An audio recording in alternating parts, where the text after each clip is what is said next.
আসসালামু আলাইকুম এভরিওয়ান। আজকে আমি আপনাদের সাথে শেয়ার করব কিভাবে কাঁচা আম 1 বছর পর্যন্ত সংরক্ষণ করে রেখে খেতে পারবেন। তেল, ভিনেগার, কেমিক্যাল এবং ডিপ ফ্রিজ ছাড়া আপনার এই কাঁচা আমটি 1 বছর পর্যন্ত সংরক্ষণ করে রাখতে পারবেন। এতে করে আম নষ্ট হবে না। এখন তো আমের সিজন চলছে, এখন বাজারে প্রচুর আম পাওয়া যায়। তো আম ফুরিয়ে যাওয়ার আগে আপনারা এভাবে কাঁচা আম কিন্তু সংরক্ষণ করে রেখে দিতে পারেন। খুবই সহজভাবে কাঁচা আম সংরক্ষণ করার পদ্ধতিটি আপনাদের সাথে শেয়ার করেছি এই ভিডিওতে। আশা করছি আমার আজকের ভিডিওটি আপনাদের কাছে ভালো লাগবে এবং অনেকেরই উপকারে আসবে। তো ভালো লাগলে ভিডিওটিতে প্লিজ একটি লাইক দিতে ভুলবেন না। আর যারা এখনও নতুন আমার চ্যানেলটি সাবস্ক্রাইব করেনি, চাইলে আমার চ্যানেলটি সাবস্ক্রাইব করে নিতে পারেন। তো চলুন তাহলে দেখে নিই কীভাবে আমি কাঁচা আমটি সংরক্ষণ করব। প্রথমে চুলাতে একটি কড়াই বসে এর মধ্যে আমি 500 গ্রাম পানি দিয়ে দিচ্ছি। তো পানিটা যখন হালকা ফুটে আসবে, এই তো দেখুন, তো এর মধ্যে আমি 4 চা চামচ লবণ দিয়ে দিচ্ছি। 4 চামচ দিয়ে লবণটা দিয়ে নিতে হবে। তো একটু ভালোভাবে পানির সঙ্গে লবণটা মিশিয়ে নিচ্ছি। এই তো লবণের পানিটা কিন্তু বলক চলে এসেছে। তো কতক্ষণ জাল দেওয়ার পর তারপর আমি চুলা থেকে পানিটা নামিয়ে নিলাম। এখন ঠান্ডা করে নিব। তো পানিটা বেশি নিলে কিন্তু লবণটা আপনাদের বেশি পরিমাণ দিতে হবে। তো এখানে আমি 500 গ্রাম আম নিয়েছি। তো আমটা কিন্তু অবশ্যই টাটকা ফ্রেশ হতে হবে, তাহলে কিন্তু আমগুলো অনেক দিন পর্যন্ত ভালো থাকবে। আর এখানে নিয়েছি 7টা কাঁচামরিচ, ভালোভাবে পরিষ্কার করে ধুয়ে। আর লবণ পানিটা দেওয়ার কারণে কিন্তু আপনার আমটা অনেক দিন পর্যন্ত ভালো থাকবে। তো লবণটা আপনারা চাইলে আরেকটু বেশি দিতে পারেন। তো এখন আমি আমগুলো পরিষ্কার করে ধুয়ে নিব পানি দিয়ে।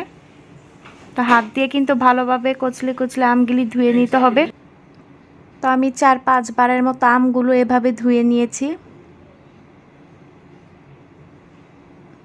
তো আমগুলো ধুয়ে নেওয়ার শেষে আমি আমগুলোকে ভালোভাবে মুছে নিব একটি গামছা দিয়ে। আপনারা চাইলে আমগুলো কিন্তু টিস্যু দিয়েও মুছে নিতে পারেন, এর গায়ে লেগে থাকা পানিগুলো। তো খুব ভালোভাবে পানিগুলো একদম মুছে নিতে হবে, আমের গায়ে যেন একটু পানি না থাকে। তো ভালোভাবে আমগুলো শুকিয়ে নিব পানিটা।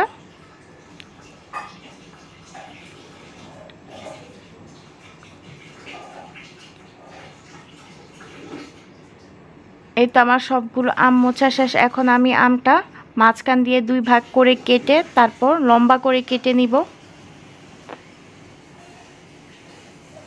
আর আমের গায়ে যে বিচিটা আছে সেটা কিন্তু আমি ফেলে দিচ্ছি।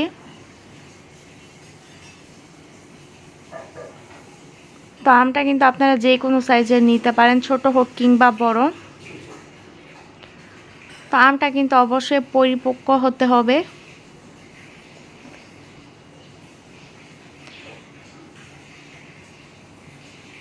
এই তো আমগুলো কিন্তু আমার কেটে নেওয়া হয়ে গেছে। এই তো দেখুন আমের টুকরোগুলো কিন্তু এরকম লম্বাটে হবে।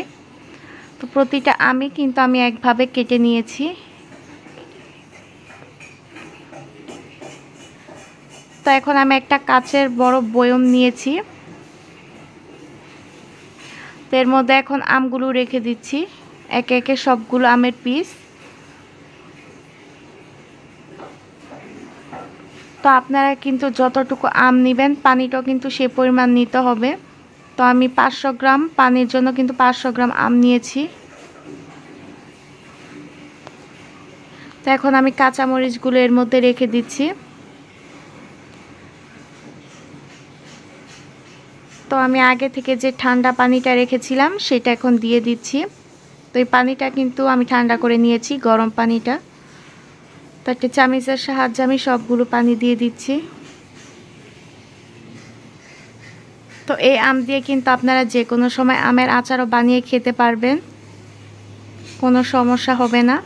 বা এমনিতে এই কাঁচা আম খেলে কিন্তু অনেক ভালো লাগবে, যেহেতু এখানে লবণ অ্যাড করা আছে। তো এখন আমি মুখাটা ভালোভাবে লাগিয়ে দিচ্ছি। এই আমটা কিন্তু আপনারা ঘরের যে কোনো ঠান্ডা স্থানে রেখে দিতে পারেন, 1 বছর পর্যন্ত ভালো থাকবে। কিংবা আপনারা চাইলে নর্মাল ফ্রিজও রাখতে পারেন। তো এমনিতেও ঘরে যে কোনো ঠান্ডা স্থানে আমের বয়মটা রেখে দিলে কিন্তু আমগুলো নষ্ট হবে না, অনেক দিন পর্যন্ত ভালো থাকবে। তো আশা করছি আমার আজকের ভিডিওটি আপনাদের কাছে ভালো লেগেছে। তো ভালো লাগলে প্লিজ একটি লাইক দিয়ে দিবেন। আজকের মতো এখানে বিদায় নিচ্ছি। সবাই ভালো থাকবেন, সুস্থ থাকবেন। আল্লাহ হাফেজ।